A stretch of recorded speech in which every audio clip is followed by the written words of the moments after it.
All right, page 6. What am I calling these? Section? What were you calling them?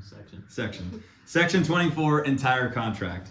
All prior negotiations and agreements between the parties are incorporated in this agreement, which constitutes the entire contract. I love that they just said all prior negotiations and agreements between the parties are incorporated in this agreement. Basically, if it's not in this agreement, it's not valid. Okay, so a text message, which there is some validity there, but don't hang your hat on it. A text message, an email, all of that is being incorporated into this contract. So if what you said in the text is not in this contract now supersedes that text. That's what that statement means. All prior negotiations and agreements between the parties are incorporated in this agreement. It means it's all been put in here. So if it's not in here, it don't exist, which constitutes the entire contract.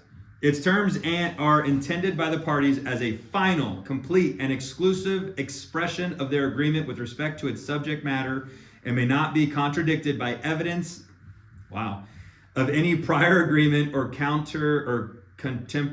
do I keep getting all these big ass words? Contemporaneous oral agreement. So what this basically means is that, to my point earlier, text message, conversations, emails, none of that cannot contradict what's in this agreement. Okay, this agreement and any supplement, addendum, or modification, including any photocopy or faxes, may be executed in two or more counterparts. What does that mean? That if there's a signature from two parties needed on this one agreement, they can sign this, and the same one could be signed here, and they become a fully executed agreement. Okay? So, the terms of this agreement may not be amended, modified, or altered except through a written agreement signed by all of the parties hereto.